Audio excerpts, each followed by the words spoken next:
आज के शो में पंजाब हुकूमत की कारकर्दगी, शफाफियत के दावे, असल हकीकत क्या, अहम मंसूबे मुतनाज़ा तकमील पर सवालिया निशान, एहतजाजी मुजाहरों की भरमार, क्या हुकूमती बेहिसी आया, सस्ती रोटी स्कीम ताहाल सूद की अदायगी, अहम हकाइक बेनकाब, अहम महकमों की ऑडिट रिपोर्ट, हुकूमत पंजाब की करप्शन आया। अस्सलाम वालेकुम। पस पर्दा हकाइक सनसनीखेज इंकशाफात प्रोग्राम बेनकाब में हूँ आपके साथ सैफान खान। आज के प्रोग्राम में पंजाब गवर्नमेंट और उस गुड गवर्नेंस के दावे को बेनकाब करेंगे जिस गुड गवर्नेंस और शफाफियत की बुनियाद या फिर जिन दावों का बार बार तस्करा हम लोग सुनते आते हैं। वाकई में क्या पंजाब हुकूमत के प्रोजेक्ट्स में शफाफियत पाई जाती है? ये तासुर के शफाफियत है या ये तासुर के शफाफियत नहीं है? ये कितना दुरुस्त है? कुछ इंपॉर्टेंट डॉक्यूमेंट्स प्रोग्राम में स्टार्ट करते वक्त आपके सामने रखते हुए, जिसके अंदर ऑडिट रिपोर्ट माली साल 2015 यानी 2014-15 वाला जो माली साल है उसकी कुछ अकाउंट्स की डिटेल्स, जिसके अंदर मिस अप्रोप्रिएशन रिपोर्ट की गई, बेज़ाब्तिगी रिपोर्ट की गई, फाइनेंस डिपार्टमेंट में जो बुक और बैंक बैलेंस है उसके दरमियान रिकंसिलेशन नहीं 18 अरब रुपए की, इसी तरह मिस अप्रोप्रिएशन ऑफ फंड्स जो मुख्तलिफ नोटिस किया ऑडिटर जनरल ने। ये तमाम रिपोर्ट्स आपको डिटेल के अंदर हम इस पर बात भी करेंगे, प्रोग्राम में आगे चलकर आपको दिखाएंगे भी।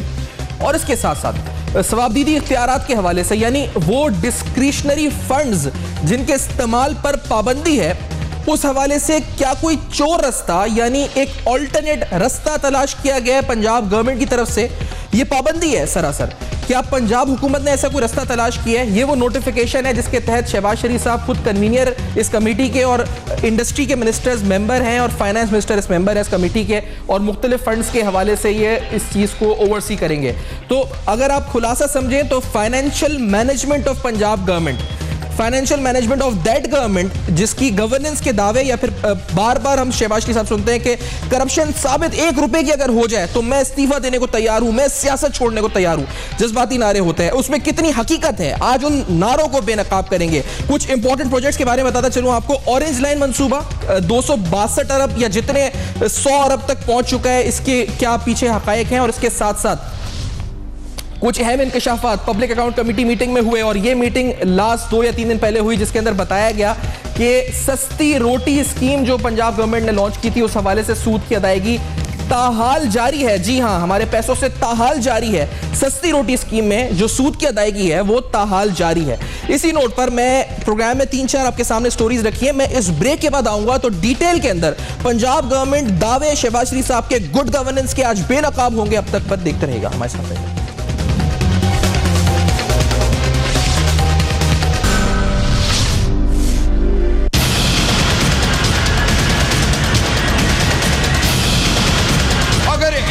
पैसे की करप्शन साबित हो जाए, खुदा की कसम आपका हाथ मेरा गिरबान होगा। बिल्कुल इसकी मुखालफत के पीछे पीटीआई है।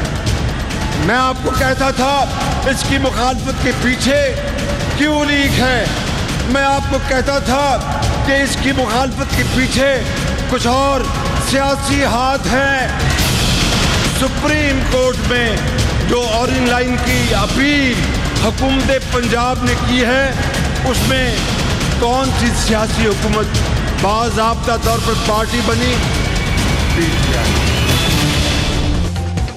Welcome back. आप देख रहे हैं बेनकाब, जहां पर आज कुछ अहम इंपॉर्टेंट ऑडिट अकाउंट्स पर पहले बात करते चलते हैं पंजाब गवर्नमेंट की। शहबाज शरीफ साहब की आपको साउंड बाइट सुनवाई हैं। स्टार्ट में ही जो उन्होंने बात की है कि मेरा गिरबान हाजिर है, या फिर वो बार बार जिस तरह कहना चाहते हैं कि सियासी तौर पर मुस्ताफी होने को तैयार है अगर पंजाब गवर्नमेंट में 1 रुपए की करप्शन भी साबित हो जाए। This is the audit report जो कि अकाउंटेंट जनरल ऑडिट जनरल की तरफ से आती है। अब इस रिपोर्ट के अंदर कुछ अहम निशानदियां हैं, कुछ इंपॉर्टेंट अकाउंट्स की डिटेल्स हैं, जिसके अंदर तकरीबन सिर्फ कैश बैलेंसेस का जो डिफरेंस है बुक और बैंक के वो 18 अरब रुपए तक बनता है, 18.62 billion rupees to be precise.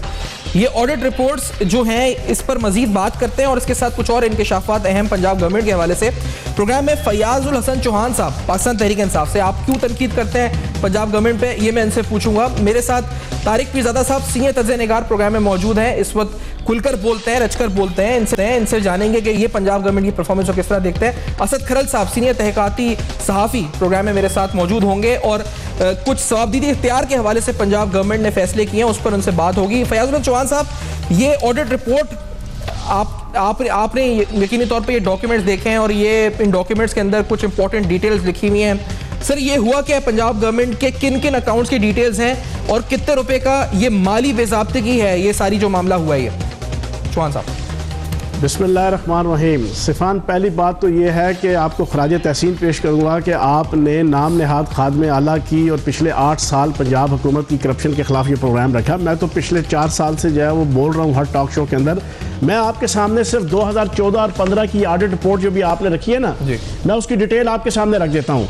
और रखने से पहले एक छोटी सी बात करूँगा कि ये जो 7 साल अरबों के मेहमान रहे हैं ना, वो अरबों के मेहमान रहने की वजह से इनको एक आदत पड़ गई है कि अब ये करप्शन भी अरबों में करते हैं। ये करोड़ों में अब करप्शन नहीं करते या लाखों में करप्शन नहीं करते। अब ये जो ऑडिट रिपोर्ट है ये इनके अपने ऑडिटर जनरल जो पंजाब हुकूमत के अंडर आता है, ये उसकी रिपोर्ट है। ये किसी तहरीक इंसाफ के मीडिया सेल की या असद खरल साहब की या तारिक पीरजादा साहब की रिपोर्ट नहीं है।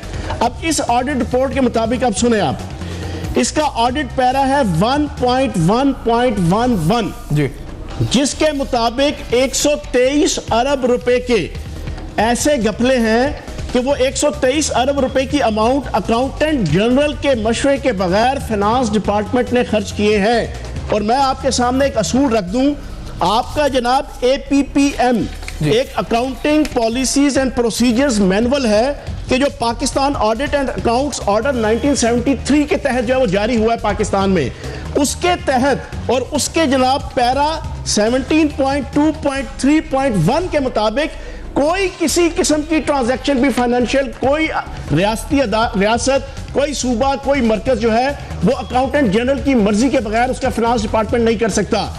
यहां पर 123 अरब रुपए अकाउंटेंट जनरल की मशवरे, उसकी मर्जी, उस अदारे के पूछे बगैर जनाब आपके खादमे आला की जनाब हुकूमत करती रही। फिर आगे आए, आपका ऑडिट पैरा 1.1.1 पहला वाला जो पॉइंट है तकरीब चौहान साहब, एक चीज जो ये 123 अरब रुपए है ना, ये जो पेज 10-11 की बात है ऑडिट रिपोर्ट की, ये डिटेल्स फाइनेंस डिपार्टमेंट ने किस मद में खर्च किए पैसे, ये 123 अरब रुपए, ये डिटेल्स इस रिपोर्ट में आगे मददात हैं जी।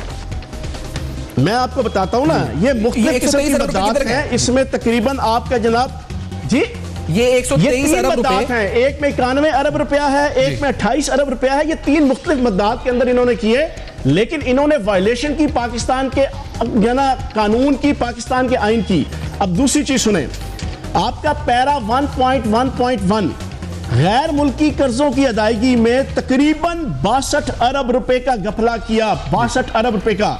और आपकी इत्तला के लिए और असद खरल साहब अच्छे तरीके से इसको जानते हैं और तारिक पीरजादा साहब भी, ये जो ऑडिट की जुबान है इसमें हर पैरा के नीचे एक कैटेगराइजेशन लिखी जाती है, रिस्क कैटेगराइजेशन। इन तमाम के नीचे रिस्क कैटेगराइजेशन हाई है। हाई से मुराद कि आप समझ लें कि ये ब्लंडर्स और प्लंडर्स कंसिडर हो रहे हैं। अब 1.1 के तहत इन्होंने 61 अरब रुपए का जनाब इन्होंने इसमें फ्रॉड किया। अब आगे आए, 1.1.2 पैरा है ऑडिट पैरा, जिसके मुताबिक जो डोमेस्टिक कर्जे हैं, डोमेस्टिक, उसमें इन्होंने तकरीबन 12 अरब रुपए की फालतू जो है वो इन्होंने अदायगियां की। ऑडिटर जनरल पंजाब ने जवाब तलब किया तो पंजाब हुकूमत ने यह कह के टरखा दिया कि ये पंजाब के फाइनेंस डिपार्टमेंट से पूछे, हमने उससे जवाब तलब कर लिया है। फिर आगे आए, ऑडिट पैरा 1.1.3, इसमें जनाब आपके तकरीबन 19 अरब रुपया इन्होंने, जब आपका क्लोजिंग होती है ना, आपके डॉक्यूमेंट्स की माली साल खत्म होता है, तो पंजाब का फाइनेंस डिपार्टमेंट और स्टेट बैंक, इनका आपस में 19 अरब रुपए का कोई खाता ही नहीं मिल रहा था, इनका डिफरेंस था। इसके ऊपर भी जब इनसे पूछा गया ऑडिटर जनरल की तरफ से, तो आए माए शाही का जवाब दे दिया खादमे आला की हुकूमत ने। फिर आगे आए, ऑडिट पैरा 1.1.5, 10 अरब 10 करोड़ रुपए के अखराजात का ADB, आपका एनुअल डेवलपमेंट प्रोग्राम, इसके तहत रिकॉर्ड ही नहीं है, बिल्कुल रिकॉर्ड नहीं है। और उससे आगे आप आए, महकमा जंगलात का 1.1.14 पैरा है, उसके तहत 3.25 अरब रुपए के गैर तसल्ली बख्श मनफी बैलेंस की सूरत में करप्शन हुई है और उसका जनाब कोई रिकॉर्ड नहीं है।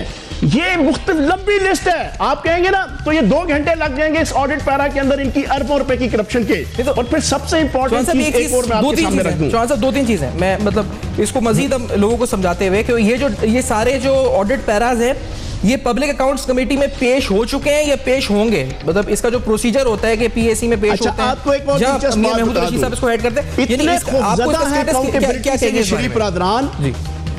मैं बताता हूं 2008 से लेके 2010 तक 3 माली साल में या ऑन रिकॉर्ड बात कर रहा हूं, पंजाब की पब्लिक अकाउंट्स कमेटी का इजलास ही नहीं होने दिया खाद्य आला ने, ताकि इनकी करप्शन, इनकी बदयांती, इनकी आशियाना स्कीम, इनकी सस्ती रोटी स्कीम, इनकी फूड स्टैंप स्कीम, इनकी हर किस्म की जो करप्शन थी उसके ऊपर किसी किस्म की अकाउंटेबिलिटी ना हो। ये तो पब्लिक अकाउंट्स कमेटी भी इनके घर की बांदियां और लोडियां इन्होंने बनाई हुई हैं, अपनी मर्जी से ये सारे मामला चलाते हैं, उनको ये हैंग कर देते हैं, उनकी कोई ना हैसियत रहती है, ना कोई अथराइजेशन रहती है, ना कोई वकार रहता है। तो ये लंबी लिस्ट है जो आगे आप बाकी दोस्तों को भी शामिल करें, मैं आपको और भी बहुत सी डिटेल्स बताऊंगा। ये ऑडिट रिपोर्ट बड़ी कॉम्प्रिहेंसिव है, असद खरल साहब भी ज्वाइन कर चुके हैं, उनको भी खुशामदीद प्रोग्राम में। लेकिन तारिक पीरज़ादा साहब, सर ये ऑडिट में स्पेसिफिकली अभी आप पंजाब गवर्नमेंट की बात करें और इन पैराज की जिनको फयाज चौहान साहब पढ़ के सुना रहे थे, ये ऑडिट पैराज आपके लिए हैरानकुन थे, सरप्राइजिंग थे, शॉक थे, या आपको लगता है कि it is a normal procedure? और सर इस रिपोर्ट के बारे में, ऑडिट रिपोर्ट कितनी सेंसिटिव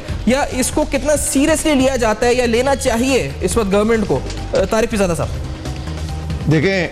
देखें ऑडिट रिपोर्ट से बड़ी मालियाती दस्तावेज तहकीकात से के सिलसिले में किसी भी शोबे के किसी भी महकमे की तहकीकात से मुतालिक उससे बड़ी कोई तहकीकाती और उससे ज़्यादा मुस्तरद कोई तहकीकाती रिपोर्ट नहीं होती है।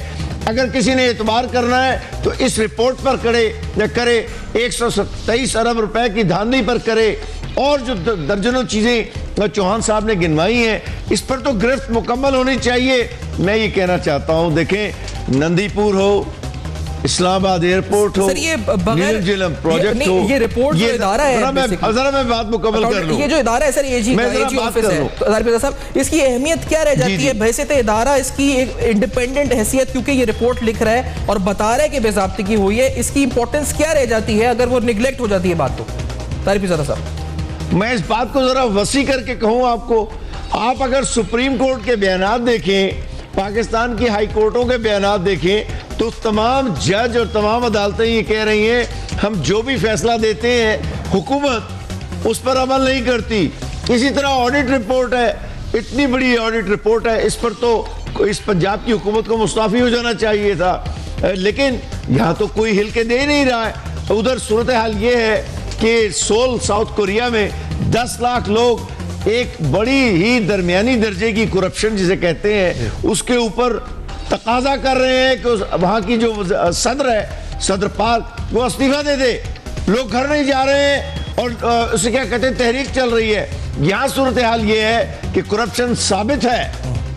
ऑडिटर जनरल की जो रिपोर्ट होती है उसके बाद तनाज़े, देखें पानामा लीक की दस्तावेजात के मुतालिक आप कह सकते हैं कि जी ये तो पानामा से आई है, चूंकि लेकिन उस पर तो कोई तनाज़ा नहीं है, वो भी गैर मुतनाज़े है। लेकिन ये तो आपके मुल्क के आईनी अदारों की बनाई हुई रिपोर्ट है, और अगर आपने इस पर अमल नहीं करना है तो ये इज्तिमाई मालियाती खुदकुशी की तरफ बहुत बड़ा कदम है। अच्छा, मैं असद खरल साहब की तरफ आते हुए इस बात को लेकर, इस रिपोर्ट से आगे बढ़ते हुए, थोड़ा प्रोग्राम को आगे बढ़ाते हुए, असद खरल साहब, एक तो वो नोटिफिकेशन है जो मैंने अभी आपके पेज पे जो आप पेज रन करते हैं तहल का, उधर देखा भी है, और वो नोटिफिकेशन हमें भी आपने फराहम किया है जिसमें सवाबदीदी इख्तियारात के हवाले से कुछ अहम इंकशाफात है। मैं उस पर आफ्टर दिस ब्रेक आऊँगा। लेकिन ये एहतजाज के हवाले से, और अभी जो सियोल का तस्करा किया तारिक पीरज़ादा साहब ने, कितने एहतजाज रिकॉर्ड हो चुके हैं पिछले 1 साल में लाहौर के अंदर? ये बताया जा रहा है सैकड़ों हजारों की तादाद में है। और वजह क्या है कि पंजाब के अंदर एहतजाज इतने बढ़ चुके हैं, कभी डॉक्टर्स, कभी कोई इस पर स्टाफ कर रहा होता है, कभी कोई किसी महकमे से कर रहा होता है। इसकी वजह क्या है असद खरल साहब? देखिए, गवर्नमेंट रिस्पॉन्सिबल है। अगर ये बार बार एहतजाज आते हैं तो उनके जायज़ जो मुतालबात है अगर वो तस्लीम नहीं करेंगे तो वो एहतजाज करेंगे। मिस मैनेजमेंट कहें इसको, बैड गवर्नेंस कहें, या लीस्ट कंसर्न कहें हुक्मरानों का, कि उनका सिर्फ एक ही चीज़ के ऊपर कंसर्न है, वो बड़े बड़े मेगा जो है मंसूबे हैं उनकी तरफ है। अब एक मनसूबा जो है ऑरेंज ट्रेन के हवाले से मैं बता रहा हूँ कि 260 अरब से तजावज़ कर गया उसका तखमीना। ये 162 अरब से कहानी शुरू हुई थी, 145 अरब से बल्कि, और अब 260 अरब से तजावज़ कर गया है। फिर सस्ती रोटी को अगर ले ले तो 24 अरब रुपए उस अंधे तंदूर में झोंक दिया गया, जिसका किसी को कोई फ़ायदा नुकसान नहीं है। और 16 अरब जो कमर्शियल बैंकों से सब्सिडी की मद में उठाए, उसके ऊपर करोड़ों रुपए का हम कर्जा दे रहे हैं। फिर लैपटॉप स्कीम देख लें, सिर्फ एक ऑडिट रिपोर्ट की मैं मेंशन कर रहा हूँ, 2 अरब ऑडिट रिपोर्ट ने ये कहा सस्ती रोटी पे हुई है, सस्ती रोटी पे हुई है, सिर्फ लैपटॉप की स्कीम जो वज़ीर आला की है। सर सस्ती रोटी पे, ये जो सस्ती रोटी पे एक डॉक्यूमेंट जो पीएसी की मीटिंग में मियां महमूद रशीद साहब से इस प्रोग्राम से पहले मेरी बात भी हुई, ऑपोजिशन लीडर जो है, ये जो इंकशाफात हुए हैं, क्या अब तक सूद अदा किया जा रहा है और वो सूद हमारे आपके टैक्स पेयर मनी से पे किया जा रहा है सस्ती रोटी स्कीम पर अभी भी? क्या सर साहब? जी बिल्कुल, और कई सालों तक किया जाता रहेगा। अच्छा। अब जो ये कर्जे ले रहे हैं, इनको मैंडेट किसने दिया है कि ये हजारों साल के लिए पूरी कौम को बांध रहे हैं पाकिस्तान की को? चंद लोगों की जेबों में पैसा जा रहा है और उसके लिए आप और हम मकरूज हम हो रहे हैं। इनको क्या फर्क पड़ता है? इनके बच्चे पहले बाहर है, प्रॉपर्टी इनकी पहले बाहर है, जायदादें, बैंक अकाउंट सब कुछ इनका बाहर है, और ये बाहर चले जाएंगे लूट मार करके, और पीछे तो हम भुगतेंगे। और ये बदकिस्मती ये है कि हर कर्जा जो लेते हैं उसमें सॉवरन गारंटी डाल देते हैं, यानी कि आने वाली हुकूमतें जो है उसको भी वो जान पीछा छुड़ाना भी चाहे तो ना छुड़ा सके। और ये फिर फ्रंटमैन कंपनीज के जरिए, कभी जवेद सादक का जिक्र आता है, जो नसीम सादक इनके ब्लू आइट ब्यूरोक्रेट के भाई हैं, जो मोटरवे के हवाले से मनसूबे आते हैं, बड़े बड़े जो इनके मनसूबा, यानी पहला मोटरवे का मनसूबे के अंदर 9 अरब रुपए की प्लंडरिंग की थी इन्होंने, पहला जो मोटरवे का मनसूबा। इसलिए इनको अच्छे लगते हैं मनसूबे, क्योंकि उसमें किकबैक कमीशन का मार्जिन काफ़ी अच्छा होता है, रीजनेबल होता है। और आपने ये बात की है, वफाकी हुकूमत इससे भी बदतर है। सिर्फ IPPs की पेमेंट के ऊपर ऑडिटर जनरल ऑफ पाकिस्तान ने 480 अरब की पेमेंट के ऊपर बताया कि 190 अरब रुपया आउट ऑफ जो 480 अरब है वो बेज़ाब्तियां हुई है उसमें, यानी खुर्द-बुर्द हुआ है, वो इलीगल पेमेंट थी, वो तो प्रिपरेशन में कंसीडर किया। ये जो रिपोर्ट है खरल साहब, ये जो पंजाब गवर्नमेंट की रिपोर्ट है ऑडिटर जनरल की, मुख्तलिफ महकमों के हवाले से आती रहती है। इससे पहले हमने एजुकेशन पे दिखाई थी, ये दिखाई थी। सर आज ये जो रिपोर्ट है इसके अंदर बैंक बैलेंसेस में डिफरेंसेस हैं, 18 अरब के अनअकाउंट फॉर पेमेंट्स हैं, इसके अंदर बहुत से मामला हैं। इस रिपोर्ट को सीरियसली लेती है पंजाब गवर्नमेंट आपकी नज़र में, या फिर इसको ऐसी कागज से टुकड़ा समझ के फेंक दिया जाता है, रद्द कर दिया जाता है? उसकी सीरियसनेस का अंदाजा लगा लें कि पंजाब में जो पब्लिक अकाउंट्स कमेटी है, खादिम आला साहब ने उसको डिसफंक्शनल किया हुआ है। पंजाब की पब्लिक अकाउंट्स कमेटी को कोई इख्तियार नहीं है कि किसी सेक्रेटरी को बुला सके, किसी महकमे के किसी जिम्मेदार को बुला सके, उनके खिलाफ कोई एक्शन सजेस्ट कर सके, अपनी सिफारिशात मुरतब कर सके, या अपनी आजादाना को इजलास ही बुला सके। जिस तरह चौहान साहब ने बताया कि 3 साल तो उसका इजलास नहीं हुआ, उसकी रिकॉर्ड तक एक्सेस नहीं है, किसी ऑफिस के बंदे को बुला नहीं सकती। तो ये सारा नीचे अपने इन्होंने कठपुतली सिस्टम सारा रखा हुआ है ताकि इनको कोई सवाल ना कर सके, इनसे कोई पूछ ना कर सके। और पब्लिक अकाउंट्स कमेटी अगर बाइख्तियार हो गई तो वो FIA, नैब या एंटी करप्शन को केस ना रेफर करना शुरू कर दे। इसलिए उन्होंने उसको डिसफंक्शनल रखा हुआ है ताकि अरबों रुपए की लूट मार जो है उसके ऊपर पर्दा पड़ा रहे। और आपका जो ईवाने, जो आपका मतलब पंजाब असेंबली है, जो आपकी पब्लिक अकाउंट्स कमेटी है, जो पब्लिक रिप्रेजेंटेटिव का आपके पास एक प्रॉपर फॉरम है, उसके पास इख्तियार खत्म इसलिए कर दिए गए हैं कि अगर उसको इख्तियार दिए जाएंगे तो ये पब्लिक अकाउंट्स कमेटी जो ऑडिट पैरे है, इसको मुतलका जो इंसाफ के इदारे हैं वहां पे रेफर कर सकती है। और जब रेफर करेगी तो फिर बात जाएगी खादिम आला तक, उनके जो ब्लू आइट ब्यूरोक्रेट्स हैं उन तक मामला जाएगा, और फिर ये पैसे भी वापस करने पड़ेंगे, इसके मुकदमात भी बनेंगे, क्रिमिनल प्रोसीडिंग्स भी होंगी, अरबों रुपए की रिकवरियां भी खजाने में आएंगी।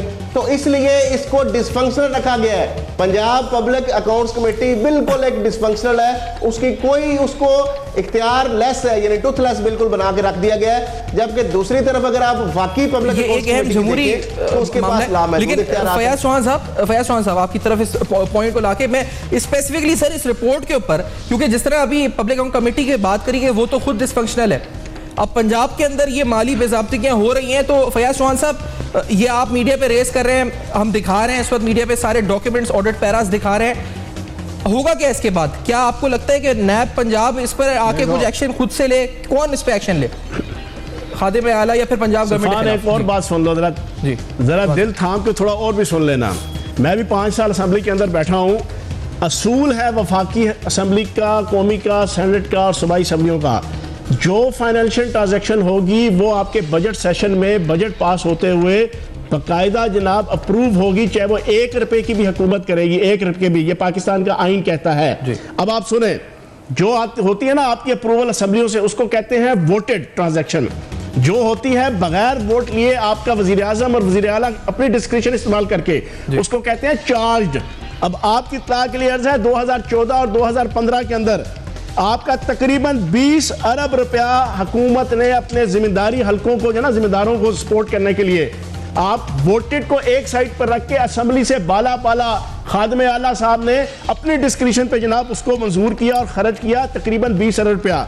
अगली बात सुने, आपका तकरीबन 40 अरब रुपया मकामी बैंकों को, जो आपकी आले शरीफ को, शरीफ खानदान को सपोर्ट करते रहे कर्जे मर्जे और ये सारी 2 नंबरियों में, उनको जनाब ब्राइबरी के लिए 40 अरब रुपया वोटेड नहीं, आपका चार्ज की मद में आपके खादमे आला शहबाज शरीफ साहब ने अपनी मर्जी से हुकूमत को भी, काबीना को भी और आपकी असेंबली को भी बाला ताक और जनाब बाईपास करते हुए जनाब खर्च किया। फिर अगला सुने, 1 अरब रुपया तकरीबन जो है ना 1 अरब रुपया वो आपका इन्होंने जनाब मुख्तलिफ किसे कहते हैं कि बिलियन रुपीस जनरल एडमिनिस्ट्रेशन की मद में असेंबली से प्रूव किए बगैर ये ऑडिट रिपोर्ट पढ़े आप किधर है सर? ये तमाम जो डिटेल्स इस पर हैं, क्या ये एजी ऑफिस ने आइडेंटिफाई कर दी है इस पर?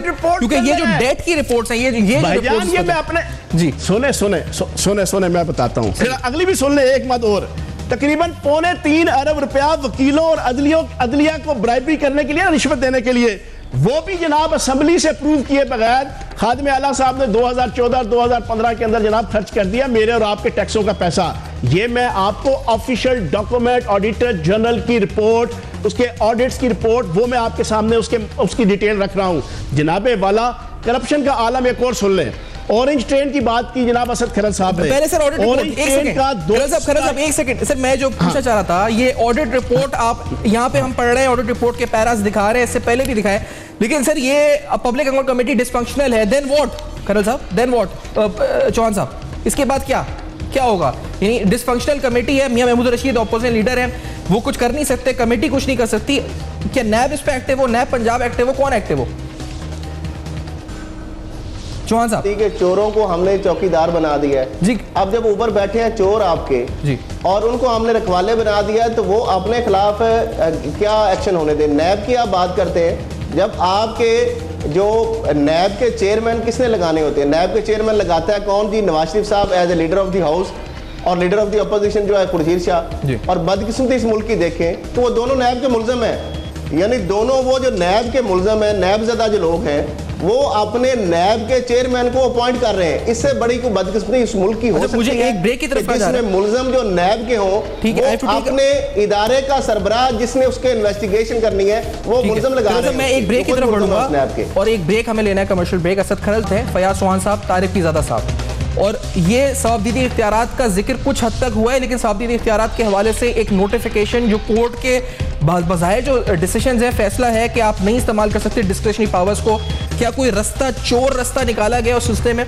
हम ये आपको बताएंगे after this very short break. देखते रहिएगा।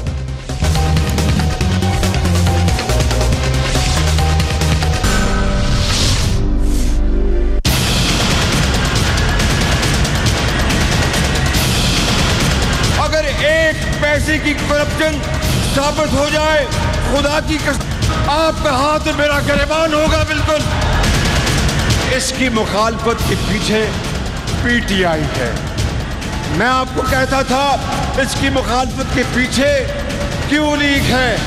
मैं आपको कहता था कि इसकी मुखालफत के पीछे कुछ और सियासी हाथ हैं। सुप्रीम कोर्ट में जो ऑरेंज लाइन की अपील हुकूमत पंजाब ने की है, उसमें कौन सी सियासी हुकूमत बाज़ाब्ता तौर पर पार्टी बनी?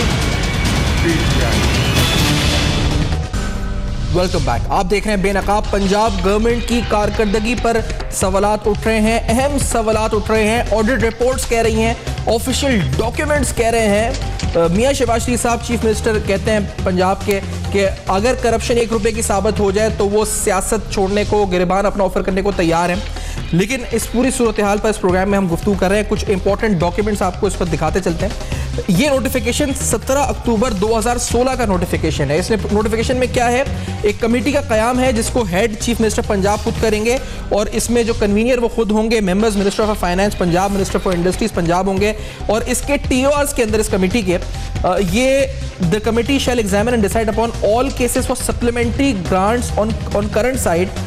The committee shall examine and decide upon all fiscal matters such as levy, abolition, remission, alteration. The committee shall examine and decide upon cases of provision of supplementary grant for new unfunded schemes outside ADP. ये chief secretary की तरफ से 17 अक्टूबर 2016 को जारी किया गया। Sir, इस notification की जरूरत पंजाब गवर्नमेंट को क्या पड़ी असद खरल साहब? ये वजह क्या है इस नोटिफिकेशन की जो चीफ सेक्रेटरी को जारी करना पड़ा? सुप्रीम कोर्ट ऑफ पाकिस्तान ने गुज़श्ता माह एक बड़ा अच्छा डिसीजन दिया था, बड़ा लैंडमार्क एक डिसीजन दिया था। उसमें उन्होंने कहा था कि वफाकी हुकूमत के हवाले से उनका कि प्राइम मिनिस्टर जो है वो अकेले जो है वो कुछ नहीं कर सकते, एक कलेक्टिव रिस्पॉन्सिबिलिटी होती है और पूरी कैबिनेट जो है और असेंबली को बीच में सप्लीमेंट्री ग्रांट के हवाले से ये बारहा सुप्रीम कोर्ट में मामला उठा है और उन्होंने कहा कि असेंबली जो है सप्लीमेंट्री ग्रांट्स के हवाले से या कैबिनेट वो डिसीजन करती है, अकेला PM नहीं कर सकता। और इसी तरह चीफ मिनिस्टर जो है वो भी अगर इस तरह का वो इकदाम करेंगे तो असेंबली के जरिए और कैबिनेट के जरिए वो कोई भी फैसला कर सकते हैं। अब उसके लिए CM साहब ने एक चोर दरवाज़ा निकाला है और अपनी सरबराही में एक 3 रुकनी कमेटी बना ली जिसके खुद ही वो चेयरमैन कन्वीनर बन गए और साथ फाइनेंस मिनिस्टर और इंडस्ट्री का मिनिस्टर है। ये वो तमाम मामलात फाइनेंशियल देखेंगे जो ADP का आपने हवाला दिया एनुअल डेवलपमेंट बजट के हवाले से या फिजिकल जितने भी एक्सपेंडिचर हैं। अब मामला यही आ रहा है कि पंजाब हुकूमत का अगर आप बजट उठा के देखें तो बजट के अंदर जो असेंबली एलोकेट करती है चीज़ें स्कीम्स बनती हैं उसके लिए फंड मुख्तस होते हैं, पूरा हाउस उसको वोट करता है। लेकिन आप पिछले जब से ये 8 से लेकर शहबाज शरीफ साहब की अभी कंटिन्यू जो गवर्नमेंट है तो 8 से लेकर आज तक आप देख लें किसी भी साल में मोर देन 50% जो स्कीम्स बजट में अप्रूव हुई हैं वो एग्जीक्यूट ही नहीं हुई क्योंकि उनका पैसा हाउस की जो पावर्स है उसको बालाताक रखते हुए उनकी बेतुकीरी करते हुए चीफ मिनिस्टर साहब ने अपनी मर्जी से अपनी ख्वाहिश और मंशा के मुताबिक जो पैसा जिस स्कीम का दिल चाहा, वो एजुकेशन हो, वो हेल्थ हो आपका, वो आपका सीवरेज हो, वो आपका यानी सैनिटेशन और वाटर सप्लाई का स्कीम्स हो और इस तरीके से जितने भी एजुकेशन के जो प्रोजेक्ट्स हैं इवन के कब्रिस्तानों के पैसे तक जो है वो निकाल के ऑरेंज ट्रेन में डाल दिए जाए और इस तरह के अपने मनसूबों में डाल दिए जाए। अभी रिसेंटली 5 अरब रुपया जो हेल्थ से निकाल के ऑरेंज ट्रेन में डाल दिया गया है। तो ये सारे मामला जो हो रहे हैं यही वजह है कि ये जो आपके कोई भी हॉस्पिटलों में लोग धक्के किस लिए खा रहे हैं क्योंकि वहाँ पे एक दवाई नहीं मिलती, मशीनें नहीं चल रही, क्योंकि वहाँ पे एक तो बजट पहले ही बहुत कम रखा गया है और उस बजट के ऊपर भी कट लगा दिया जाता है, वो पैसा वहाँ पे एग्जीक्यूट होते ही नहीं है। आप हेल्थ का बजट देख लें, आप एजुकेशन का बजट देख लें, वो 50% भी खर्च नहीं हुआ। एक तो वो था ही कम, फिर उसमें से निकाल लिया गया और जो पीछे बचा वो भी खर्च नहीं हुआ क्योंकि उनकी प्रायोरिटीज ये है आवाम को सेहत की, तालीम की बुनियादी सहूलतें देना नहीं है। इनकी प्रायोरिटीज ये है कि मेट्रो बस बनाएंगे, उसमें सब्सिडी भी आएगी, उसकी मद में भी पैसे अपनी फ्रंटमैन कंपनी जरिए अपनी जेबों में जाते रहेंगे और इस तरीके से ऑरेंज ट्रेन जो है, एक तो ऑरेंज ट्रेन 260 अरब का प्रोजेक्ट है, फिर उसके ऊपर जो अरबों रुपए की आपने सब्सिडी देनी है वो किन पैसों से जाएगी? आपकी जेबों में तो फ्रंटमैन कंपनी के जरिए जाती रहेगी, लेकिन अच्छा, क्या ये पाकिस्तान अफोर्ड कर सकता है कि अरबों रुपए की सब्सिडी जो है वो दे? अच्छा, एक सेकंड तारिक साहब से पहले मैं इस पे कमेंट फिर चौहान साहब आपकी तरफ। तारिक साहब, ये खरल साहब कह रहे हैं चोर दरवाजा है, आपकी नजर में ये नोटिफिकेशन मैंने आपको भी स्क्रीन पे भी दिखा दिया है, क्या पंजाब गवर्नमेंट ने ये चोर दरवाजा बनाया है? इस पर डिस्क्रिशनरी पावर यूज करने का इख्तियारात सारे हैं STOR कमेटी के पास। तारिक साहब, आपकी मुझे बताएं कि आपकी दस्तावेज में वो कौन सा अभाव है जिसकी बुनियाद पर मुझे मजीद तशरीह की ज़रूरत है? चोर दरवाज़ा नहीं है बल्कि खुला दरवाज़ा है डाके का, यानी कानून के ज़रिए डाकाजनी की जा रही है। एक बात, अब से कुछ देर पहले मैं नीलम झेलम, नंदीपुर, रावलपिंडी, इस्लामाबाद एयरपोर्ट की बात कर रहा था।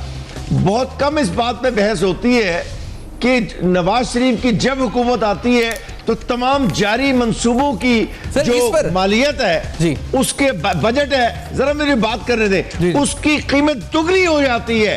46-47 अरब रुपए का ये एयरपोर्ट था, 87 अरब। नंदीपुर 56-60 अरब और अब उसमें मजीद 30 अरब रुपए जो है उसके लिए डाल दिए गए गैस कन्वर्जन के लिए, गैस में ले जाने के लिए। तो मैं कहना लेकिन ये प्रायोरिटीज की बात है, दुगने से ज्यादा हो गया है। असद खलील साहब ने बड़ी प्रायोरिटी नहीं, खुले डाकों की बात है। दुनिया में किसी ये जो प्रायोरिटीज हैं दुगनी नहीं हो सकती। ये डिस्क्रिशनरी पावर्स के जरिए ये पैसा जो अस्पतालों में हालात हम देख रहे हैं इस वक्त अस्पतालों के 6-6 महीने साल तो कार्डियोलॉजी का टेस्ट कराने के लिए बंदे को इको करके इंतजार करना पड़ता है। पिता साहब, वो बंदे को जिसको सांस सही नहीं मिल रही फिजा में, उसको सांस चाहिए या ट्रेन चाहिए या बस चाहिए। पिता साहब, प्रायोरिटीज क्या है? सैफान, एक और बात कह दूं, ये आपने हेल्थ का जिक्र किया, इन्होंने कहा है अभी नवाज शरीफ ने और इनकी हुकूमत ने और ये वजीर आला साहब ने कि हम अब 50 जबरदस्त अस्पताल बनाएंगे। अरे जो सैकड़ों अस्पताल जो रुल रहे हैं, जिनकी ईंटें गिर रही हैं, जिनके फर्शों पे खून पड़े हुए हैं, जिन पे व्हील चेयर नहीं है, जिसमें दवाइयां नहीं है, जिसमें ऑपरेशन का सामान नहीं है। आपको याद है पिम्स के अंदर जो सर्जन मरा था, उसे क्या कहते हैं, उसका वहां पे चेकअप नहीं हो, स्कैन नहीं हो सकता था, उसको रावलपिंडी AFIC में ले जाया गया था। मुझे लास्ट का मैडम चौहान साहब के लिए प्रोग्राम में शामिल करने फयाज चौहान साहब को। फयाज चौहान साहब, इस नोटिफिकेशन पर क्या कहेंगे? चौहान साहब, ये जो डिस्क्रिशनरी पावर्स का नोटिफिकेशन है पंजाब गवर्नमेंट के लिए अर्ज है, सुने सिफान, आपकी इत्तला के लिए अर्ज है कि 1999 में यही नवाज शरीफ साहब और आले शरीफ एक आइन में शिक लेके आ रहे थे, अमेंडमेंट अमीरुल मोमिनीन बनने लगे थे और उनको ये राइट होना था कि जब चाहें, जैसे चाहें, जिस तरह चाहें आइन में अमेंडमेंट कर दें। और ये तो शुक्र करो, ये तो छोटी सी बात आप कर रहे हैं। इनकी दिल की ख्वाहिश पूछो तो ये पूरे पाकिस्तान के बेताज बादशाह बनना चाहते हैं। एक चीज और मैं आपके सामने रख दूं, गुड गवर्नेंस मियां शहबाज शरीफ की गुड गवर्नेंस, इंडियाना जोन्स की टोपी, खड़ी उंगली, लॉन्ग शूज और एक जनाब दिखावे का जनाब आपकी मुअत्तली, जैसे ही ये चारों चीजें हो जाती हैं खत्म कैमरे के सामने, उसके बाद गई भाड़ में गुड गवर्नेंस। बहुत शुक्रिया फयाज चौहान साहब, असद खलील साहब, तारिक अहमद साहब। मुझे वाइंड अप करना होगा अपनी नोट के ऊपर। आपने पंजाब गवर्नमेंट की कारकर्दगी के हवाले से ऑडिट रिपोर्ट्स, दस्तावेजात, नोटिफिकेशंस, तमाम डिटेल्स जो हम फराम कर सकते थे आपको दिखाई हैं, और इस उम्मीद के साथ कि इन पर एक्शन हो, क्योंकि खादिम आला कहते हैं और हमारी पूरी तवक्को है, वो कहते हैं करप्शन खत्म करना चाहते हैं मुल्क से। वो कहते हैं करप्शन को साबित करे 1 रुपए की, मैं हाजिर हूं। तो ये तमाम डिटेल्स हैं, इस पर ऑडिट रिपोर्ट्स हैं, और इस उम्मीद के साथ कि इस पर एक्शन होगा। ये करप्शन के लूप होल्स, ये होल्स रुकेंगे, ये बंद होंगे नहीं होंगे, फीडबैक जरूर दीजिएगा, देखते रहेगा।